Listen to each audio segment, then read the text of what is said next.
Bench hunting is a crime అని.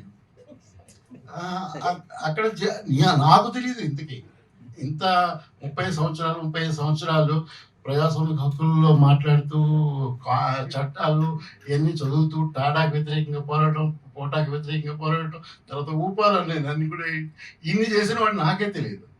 వాళ్ళు చెప్తుంటారు నాకు, నీ బెయిల్ ఈ బెంచ్ కింద వచ్చింది, నీకు ఆ బెంచ్ కింద న్యాయం జరగదు, మీ లాయర్కి చెప్పు, ఆ బెంచ్ ఉంటే ఆర్గ్యుమెంట్ చేయొద్దని. ఇదే అసలు అది చదువుకున్నవాడు కూడా కాదు, కోర్టు అంటే తెలియదు, ఏమి తెలియదు అని చెప్తున్నాడు. మరి అట్లాంటి పరిస్థితి రాకూడదు కదా మనకి. ఇప్పుడు సాధారణ ప్రజలు కూడా కోర్టు అంటే ఏంటి అనే దానికి వచ్చి వ్యక్తిని జడ్జిని వ్యక్తిగా చూస్తున్నారు, బెంచ్ని వ్యక్తిగా చూస్తున్నారు. అసలు న్యాయం అనేది జరిగేది వ్యక్తి మీద ఆధారపడి ఉంటుంది, ఆయన యొక్క విశ్వాసాల మీద ఆధారపడి ఉంటుంది, లేకపోతే ఆయన బ్యాక్గ్రౌండ్ మీద ఆధారపడి ఉంటుంది. ఇట్లా వెళ్ళిపోవడం అనేది ఎంత దురవస్థ మనకి. అది కూడా ఏంటంటే ఒక పిహెచ్డి చేసి యూనివర్సిటీలో చదువులు చెప్పి వచ్చిన ప్రొఫెసర్కి వాళ్ళు చెప్తున్నారు, నీకు తెలీదు అని చెప్తున్నారు, మీ వకీల్కి చెప్పు అంటారు. వాళ్ళకి కూడా తెలుసు వాళ్ళకి బెయిల్ ఏమైనా వేస్తే ఎవరి దగ్గరికి వెళ్ళాలని. నేనేమన్నానంటే చాలామందికి వాళ్ళ కుటుంబాలు అవి వాళ్ళకి బెయిల్ ఇచ్చిన వాళ్ళు లేరు, బెయిల్ వేసే వాళ్ళు లేరు, లాయర్ లేరు. అలాంటి వాళ్ళకి అప్లికేషన్స్ రాస్తూ ఉండేవాడిని, వందలాది అప్లికేషన్స్. వాళ్ళు ఏమనేవారంటే, నేను ఇది ఒక సిస్టమ్ ఉంది అక్కడ, లీగల్ సర్వీస్ సిస్టమ్ అని, లాయర్స్ని కోర్టు ఇస్తుంది, అది దానికి రాయొద్దు అంటారు.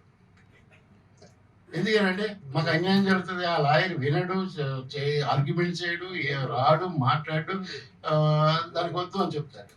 ఇంకా దానికంటే ఎక్కువ ఏంటి, నేను వెళ్ళి కోర్టులో నేను నేరం చేశాను, నాకు ఎంత శిక్ష వేయనని చెప్తే నాకు అయిపోతుంది టైం, నేను బయటికి వెళ్తాను, అది బెటర్ అని చెప్తాడు. అలాంటి పరిస్థితులు నేను చూసే, అందుకే అంటున్నాను, జైల్లోకి వెళ్తే తెలుస్తుంది ఈ సమాజం గురించి మరింత అవగాహన, అక్కడ అర్థం అయినంత బయట అర్థం అవుదేమో అనిపించి. అలా అని మీరందరినీ జైలుకి వెళ్ళమని తప్పనిసరిగా ఎందుకంటే అసలు అది మనుషుల్ని, అంటే ఈవెన్ నేరస్తులను కూడా జైలు పెట్టకూడదని నేను నిర్ణయానికి వచ్చాను. అక్కడికి వెళ్ళిన తర్వాత నాకు అర్థమైంది ఏంటంటే, అది నేరస్తులు కూడా మనుషులే కదా, నిజంగా నేరం చేసిన వాళ్ళు, గ్యాంగస్టర్స్ కూడా మనుషులే. అలాంటి వాళ్ళని కూడా మనం అలాంటి కొన్ని పరిస్థితులకి తీసుకెళ్ళి మనుషులుగా కానీ కొన్ని మానవత్వం కోల్పోయేటట్టుగా, మనుషులు విలువను కోల్పోయేటట్టుగా చేసే ఒక సంస్థది. అలాంటిది అసలు ఎవరికి జరగకూడదు. దాని కరెక్షనల్ హోమ్ అనేది అది ఒక ఏంటంటే అసలు అది ఎప్పుడూ అమల్లో కాలేదేమో. ఇప్పుడైతే ఖచ్చితంగా అది కనీసం అది నడిపించే సంస్థలు నడిపించే వాళ్ళ ఆలోచనలో కూడా లేదు అది కరెక్షనల్ హోమ్ అనేది.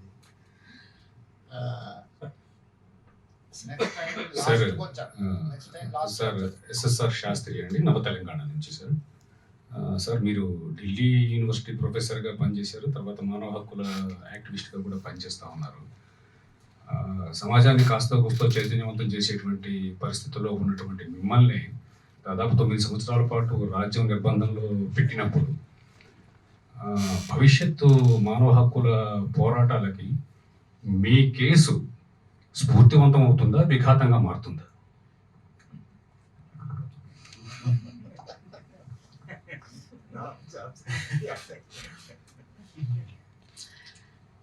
కేసులు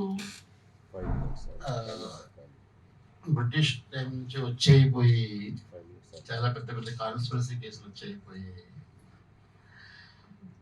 వ్యక్తులు కేసులు వలన మానవ హక్కుల ఉద్యమాలకి, ప్రజాస్వామ్య ఉద్యమాలకి ఇవి ఒక రకంగా అయితే ఇది వెనక్కి తీసుకెళ్ళేవి కాదు. ఎందుకనంటే ఒకటి innate nature of human beings, అలా చెప్పుకోవాలంటే ఎనీ లివింగ్ బీయింగ్, అవి అందరూ కూడా అది వాళ్ళు బతికిన జీవితాలని, వాళ్ళు బతికే వాతావరణాన్ని ముందుకు తీసుకెళ్ళడానికి అది ఒక ఉంటుంది. కాబట్టి హక్కులు ఎప్పుడు కూడా స్థిరంగా ఉండవు. మనం కొన్ని హక్కుల్ని ఈ రోజున మనం మాట్లాడుకొని ఈ హక్కులు కావాలనుకున్నప్పుడు మళ్ళీ కొత్త కోరికలు, కొత్త హక్కులు వస్తాయి. అంటే అది నిరంతరపు ఒక ప్రక్రియ. ముందుకు వెళుతూనే ఉంటుంది సమాజం. ఆహ్, ఇంకొక విషయం, నా అరెస్ట్‌కి సంబంధించిన తర్వాత జరిగిన బయట సమాజంలో జరిగిన విషయాలు నేను బయటకొచ్చిన తర్వాత తెలుసుకున్న దాంట్లో చూస్తే ఆహ్, దీనికి నా రిలీజ్ కోసం ఆహ్, రోడ్ల మీదకొచ్చిన విద్యార్థులు 10 సంవత్సరాలుగా ఆహ్, ఇండియాలో గానీ, బయట విదేశాల్లో గానీ, వాళ్ళందరూ నాకు కలవడానికి రావడం, లెటర్స్ రాయటం, ఈమెయిల్ రాయటం చూస్తున్నట్లయితే నాకనిపించింది ఎంతమంది నేను మాట్లాడేవి, ఇంతకుముందు మాట్లాడేవి, అంతకుముందు నుంచి నేను మాట్లాడేవి, నా తో పాటు పనిచేసిన అందరూ కార్యకర్తలు, హక్కుల సంస్థలు మాట్లాడేవి వాళ్ళు తెలుసుకున్నారు.